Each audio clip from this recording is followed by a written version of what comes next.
Vamos a empezar con un tema que significa agradecer obviamente a la rectora, agradecer a la universidad y al instituto y trabajar un tema que tiene que ver con algo que yo les quiero contar a ustedes, los estudiantes.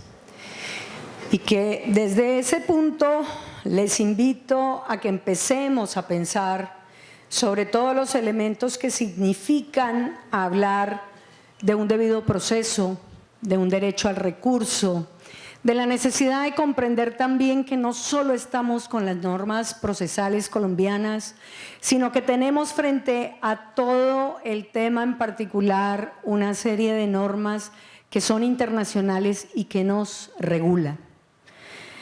El tema de que hoy estén, y también saludo a los magistrados de tribunal, del Consejo de Estado, de las Cortes, del tribunal donde tengo alumnos a quienes quiero mucho, doctor Conde, no se me esconda. Significa decir que gracias a esas instancias podemos hablar de la necesidad de materializar, gracias, un recurso, y un recurso tiene muchas aristas que yo quiero comentarles. Desde ese punto de vista, cuando hablamos de la doble conformidad, decimos en qué consiste, frente a qué elementos se da.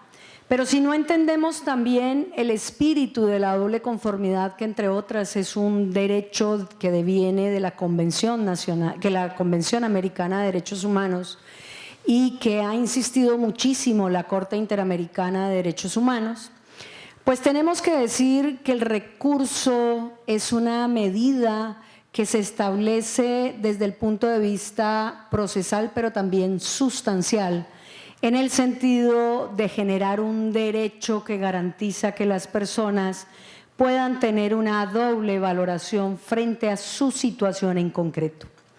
Y obviamente cuando hablamos del bloque de la Corte Interamericana de Derechos Humanos, esto existe desde los años 80, desde las décadas de los 80, en donde debe garantizarse, sin importar el rango de la persona juzgada, lo que por derecho le corresponde frente a la determinación de que un Estado debe disponer de los recursos, sobre todo en materia punitiva y en sistema punitivo del Estado.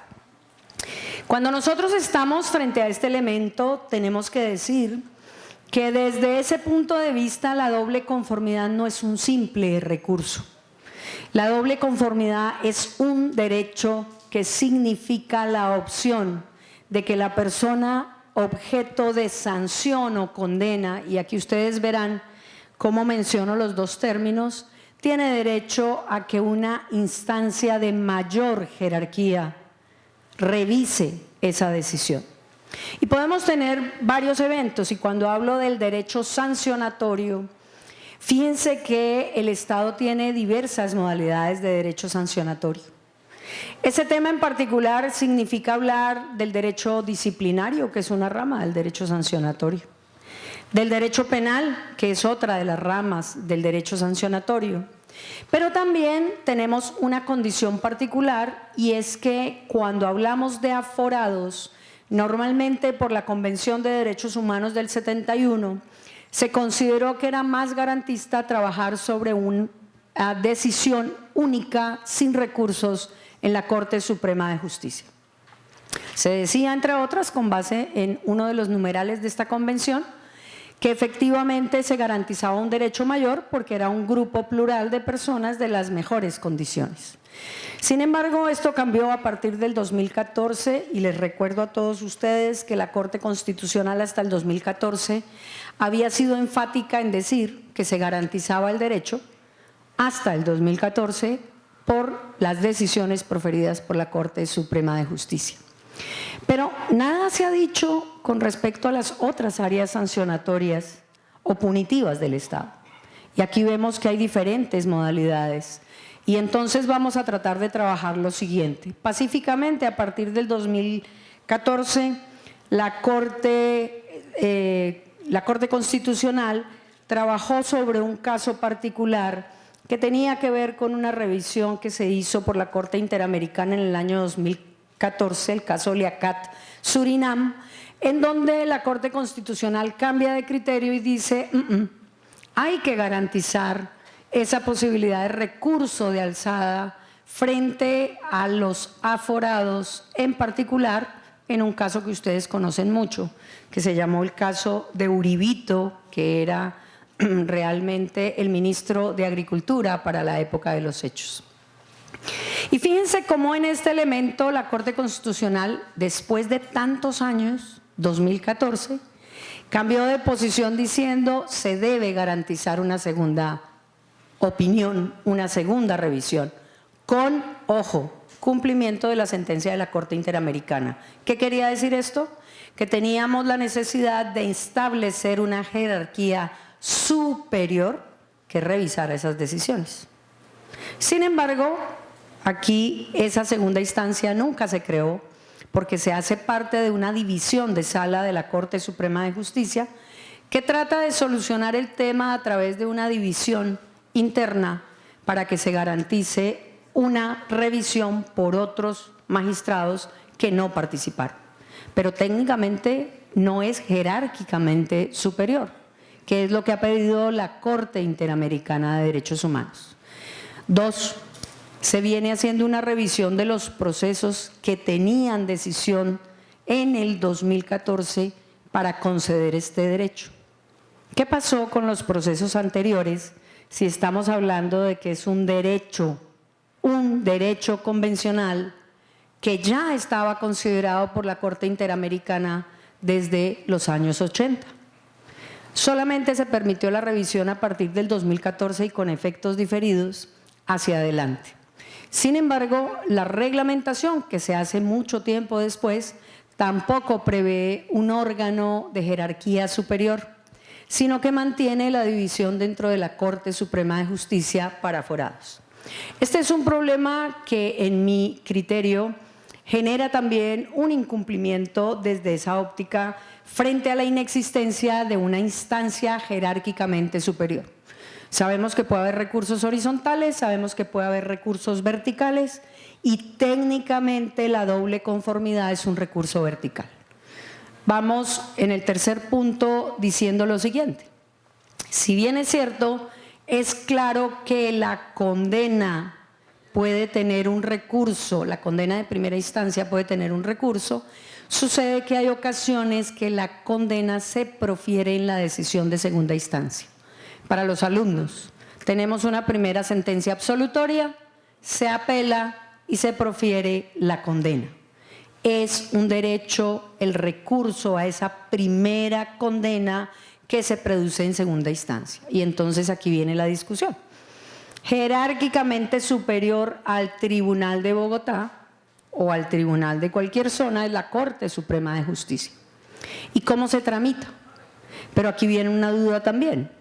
Si el tribunal condena parcialmente y absuelve parcialmente y la Corte condena en su integralidad, también tiene recurso de doble conformidad.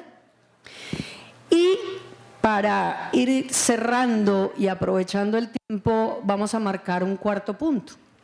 ¿Qué pasa en la Procuraduría General de la Nación? Tiene aforados, tiene competencia el Procurador General o la Procuradora General, pero no hay una instancia superior a la Procuraduría, es derecho sancionatorio y en todas las ocasiones, por lo menos en lo que me consta, se ha delegado la función del procurador en cabeza de una comisión que en muchos casos dicta su decisión con, obviamente, un juicio que adelanta, pero tampoco se garantiza la posibilidad de la doble conformidad si hay modificación por parte del procurador. Y un elemento fundamental para que lo empecemos a analizar, los aforados también son competencia de la Comisión de Acusaciones. Y aquí viene toda una discusión interesantísima. El doctor Martín me ayudará a resolver esto rápidamente.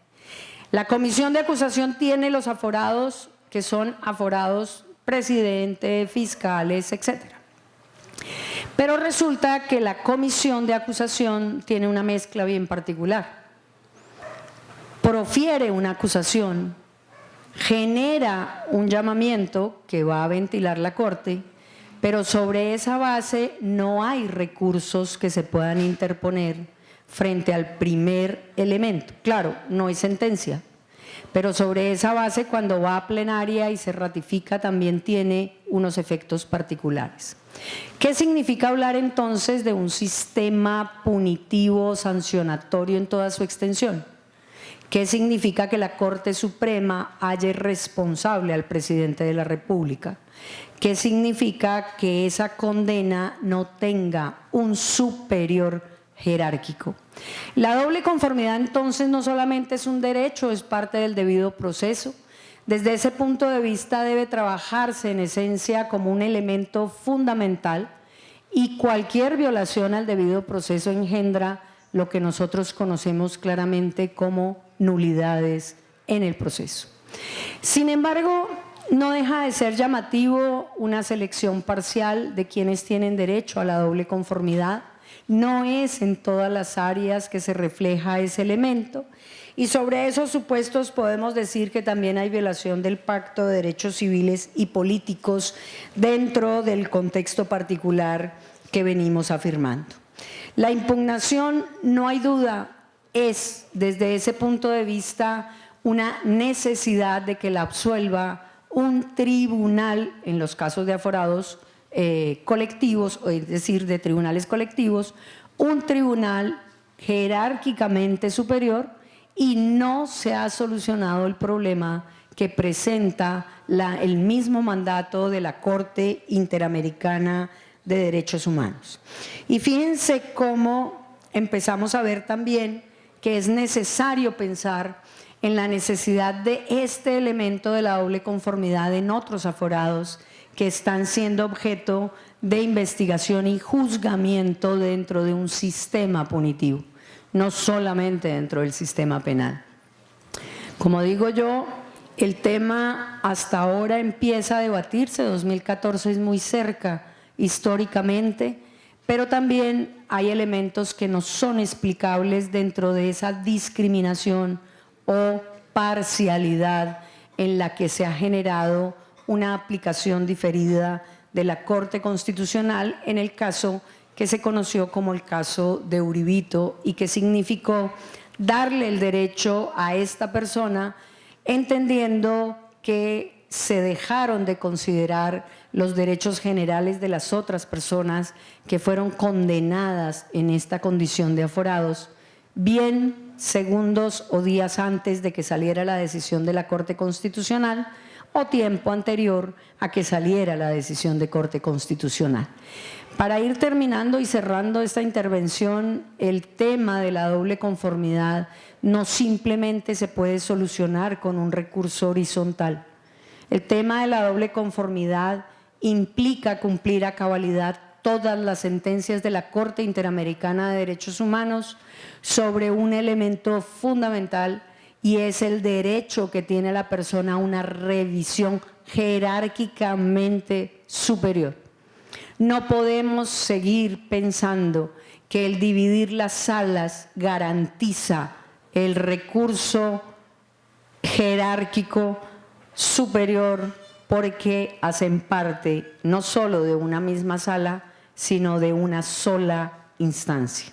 Así que terminaría diciendo que cuando nosotros hablamos también de la SU 218 del 2019, la Corte recogió la fórmula que estaba aplicando la Corte Suprema de Justicia para solucionar este tema, y desde ese punto de vista esta Corte sostiene que se debe reivindicar el derecho a impugnar la condena, que está previsto como un derecho inconvencional, y que desde ese punto de vista, digamos, que se ofrecen las garantías según la Corte Constitucional en esta sentencia para que el condenado pueda ser revisado por esta instancia. Volvemos a lo mismo.